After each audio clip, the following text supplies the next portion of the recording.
बंद हो गया। बंद कर दो।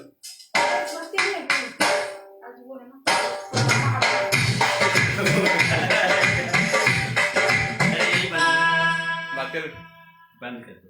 नहीं। प्रणाम सभी को, मैं हूँ रूपम हृदय, लाइव हूँ अभी अपने पेज रूपम हृदय से। स्वागत करती हूँ आप सभी का अपने लाइव में। आज हम लोग की बैठक हो रही है। ये हैं गुरु जी, ये है रवि भाई साहब। आप सभी लोग जानते हैं जैसा कि कुछ टेस्टिंग चल रहा है, पार्टी हो रही है। पार्टी हो रही है। और आज जो है बहुत सारे लोगों का जो है वैलेंटाइन है, बहुत सारे लोग शहीदों को नमन कर रहे हैं, तो बहुत सारे लोग मातृ पितृ पूजन दिवस मना रहे हैं। और हम तीन लोग जो है बैठ के हम लोग म्यूजिक बना रहे हैं। आने वाले प्रोजेक्ट्स के लिए हम लोग म्यूजिक बना रहे हैं और बहुत ही अच्छे अच्छे गाने हम लोग लेके आएंगे अपने यूट्यूब चैनल रूपम हृदय पे, गुरु जी का यूट्यूब चैनल फोक फाउंडेशन पे और मेरे यूट्यूब चैनल रवि हृदय पे। तो तीनों को आप सब्सक्राइब कर लीजिए, पेज को फॉलो कीजिए। और जिन किसी भी गाने वालों को ट्रैक की जरूरत हो, ऐसे टाइप के ट्रैक की जरूरत हो, तो आप लोग हमसे कांटेक्ट कर सकते हैं। इस तरह का ट्रैक आपको अवेलेबल कराने की कोशिश करेंगे हम, कम से कम पैसों में। तो और एक और कुछ जितेंद्र जी अभी भी जुड़े हुए हैं, जितेंद्र जी को प्रणाम कर रहे हैं हम लोग। राजन जी, सुखजीत जी, अरे मुझे खुद में मजा आ रहा है। अच्छा जी, कोई नहीं, वीडियो यूट्यूब के लिए फोन कट रहा है ना, भी कुछ है, स्टोन कट रहा है।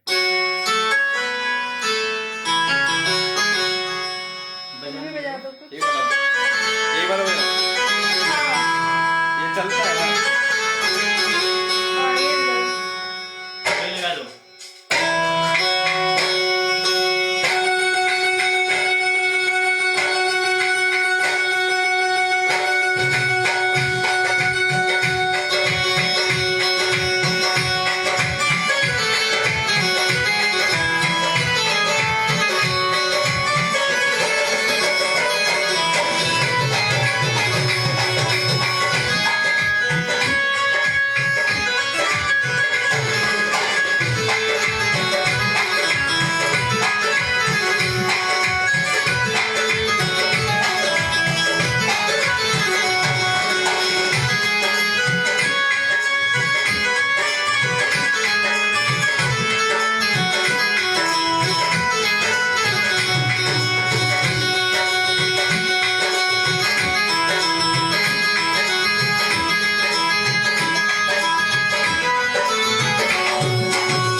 अभी के लिए इतना ही। मिलेंगे 8:45 पर अपने लाइव के समय में। तो सभी को प्रणाम करते हैं, सभी को हृदय नमस्कार करते हैं।